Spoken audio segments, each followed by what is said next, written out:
পরে কইছি তোর বাবার বাড়ি থেকে টাকাই না দে, তুই ঘরের মধ্যে আরামে এসে খেতে যাস না? হ্যাঁ ব্যাং দোষস তোর পেটে বাস। আমার চাই না দাও, আমার চুলটা চাই না দাও, আমার খুব ব্যথা লাগতেছে। ব্যথা লাগতেছে না?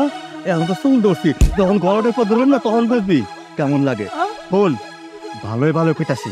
হ্যাঁ আমার আমার টাকা না থাকলে মাথা গরম হয়ে যায়। কয়দিন হইলো আমি বন্ধু বাবার মুখ দেখাইতে পারি না, আমার পকেটে টাকা নাই।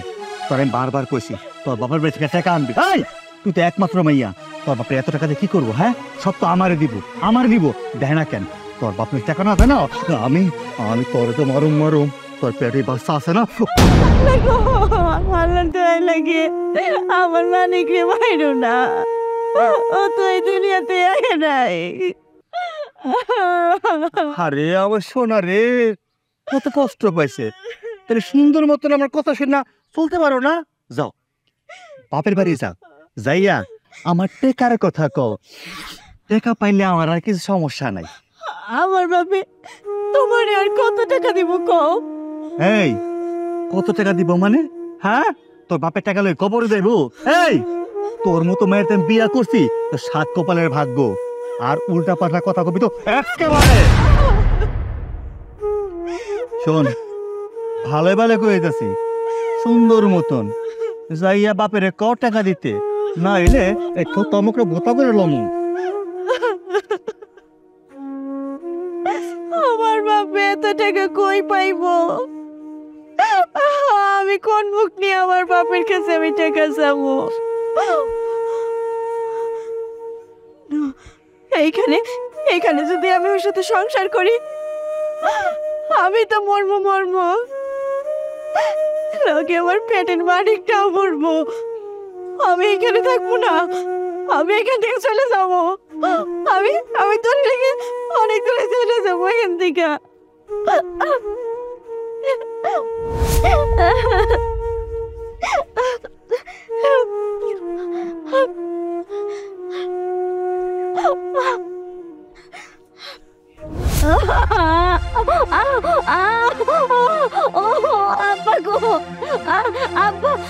আমি যার ব্যথা সহ্য করতে পারতেছি না। আব্বা আব্বা তুমি একটা কিছু করো। আব্বা আব্বা তুমি আমার হাসপাতালে নিয়ে চলো। আব্বা আব্বা আমি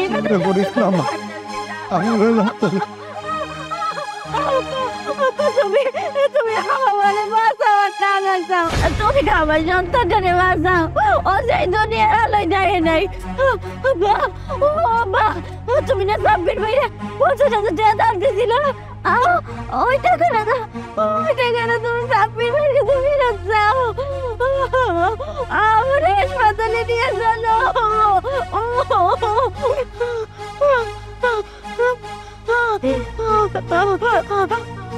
মারে ধরছে মন ধরছে। আল্লাহ আল্লাহ আল্লাহ গো। হ্যালো আব্বা আব্বা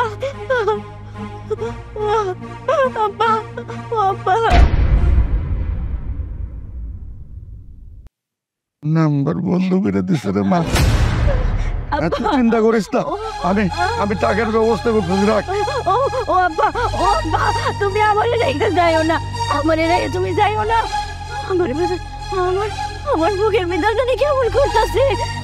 আমার কাছে থাকো তুমি, আমার খুব ভয় করতেছে, আমার খুব ভয় করতেছে।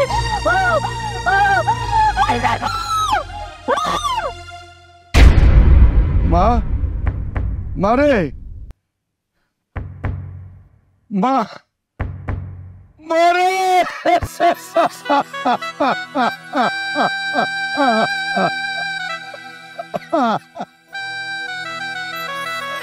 আমার মা আমার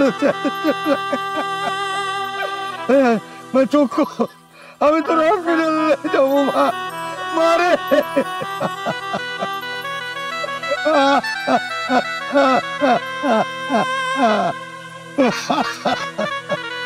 মারে মারে আমার বাবাকে গিয়ে ডাকবো রে ও মা। ও তুই চোখ খোল মা, চোখ খোল। আমার কেমন দেব গে আমারে দেখবো কে?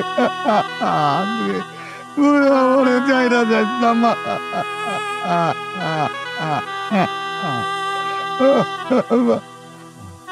তুই আমারে চাইরা চলে গেলি মা।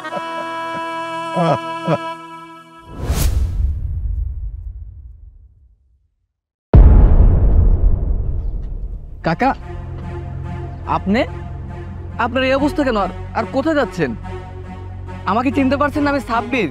ওই যে মনে আছে, আমার মা যখন অসুস্থ ছিল আপনার কাছ থেকে 50,000 টাকা ধার নিয়েছিলাম। প্রথম যখন টাকা চাইছিলাম আপনি টাকাটা দিতে চান নাই। পরে আপনার মেয়ের কথা আপনি আমাকে টাকাটা দিচ্ছেন। অনেক উপকার হয়েছে চাচা। ও হাবি, হ্যাঁ চাচা, আর ওই টাকাটা দেওয়ার জন্য আপনার আমি কত টাকা খুঁজছি, আপনার তো খুঁজেই পাই নাই কোথাও। 50,000 টাকা নিয়ে তোমার মার চিকিৎসা করেছিলে? হ্যাঁ চাচা, এই তো আপনার মনে পড়ছে। আমি টাকাটা দেওয়ার জন্য যে আপনার কত খুঁজছি, কিন্তু চাচা আপনার আমি কোথাও খুঁজে পাই নাই। ও ওই টাকা আমি রাখছিলাম আমার মেয়ের গর্ভবতী ছিল। ওই গর্ভবতী তোমাকে অনেকবার টেলিফোন দিচ্ছি, তুমি ধরো নাই বাজান। শেষে আমার মেয়েটা মরে গেছে, সাথে পেটের বাচ্চাটাও মরে গেছে। ও চাচা, চাচা, আপনি এসব কি কইতাছেন? মারা গেছে মানে? জানো বাজান, টাকার অভাবে আমার মায়ের হসপিটালে নিতে পারি নাই। এই কোলের উপরে মরে গেছে, পেটের বাচ্চাটাও মরে গেছে বাজান, পেটের বাচ্চাটাও মরে গেছে। বাজান, তোমার মা ভালো আছে? হ্যাঁ চাচা, আমার মা তো ভালো আছে। হ্যাঁ, ভালো থাক। ওর টাকা আমার লাগবো না, তোমার আরো টাকা লাগবো। দরকার হলে আমি আমার বাড়ি বন্ধক রেখে আমি তোমার টাকা দেবো, কিডনি বেচলেও দেবো। তোমারে ভালো রেখো, ওই টাকা আমার আর লাগবো না, লাগবো না। বন্ধু, তুই এটা কি করছস? এই চাচার এত কষ্টের টাকা, তার মেয়ে গর্ভবতী ছিল, এই টাকাগুলো রাখছে তার মেয়ের চিকিৎসা করাইবো, ওই টাকা তোরে দিছে। আর ওই টাকা দিয়ে তোর মানে চিকিৎসা করাইছস, ওই টাকাটা তুই দেস নাই। কাকা নাকি তোর বারবার ফোন দিছে, তুই ফোন ধরস না, ফোন নাকি কাইটে দিছস। তুই এটা একটা কাজ করছস, তুই তো মানুষ না, তুই তো একটা মির্জাফর। তুই এত খারাপ আমার তো আগে জানা ছিল না। সি, আমি এরকম একটা মানুষের সাথে আমি চলাফেরা করি? সি বন্ধু, সি, তোর কাছ থেকে আমি আশা করি নাই। বন্ধু, আমি না অনেক বড় একটা অন্যায় করে ফেলছি। আমি কল্পনা করিনি যে আমার জন্য চাচার আর চাচার মায়ের এরকম অবস্থা হইব। আমি নিজ হাতে দুইটা জীবন একদম ধ্বংস করে ফেলছি। আমি যদি তখন সময় মতো টাকাটা দিতাম, হয়তো বা চাচার মেয়েটা বেঁচে যেত, চাচার এরকম পরিস্থিতি হইতো না। চাচা আমার অনেকবার ফোন দিয়েছিল, কিন্তু আমি ফোনটা ধরিনি। বন্ধু, আমার এই অন্যায়ের না কোনো ক্ষমা নাই। আমি আমি এখন কি করব? আমার না কিছু। আচ্ছা ঠিক আছে, চল।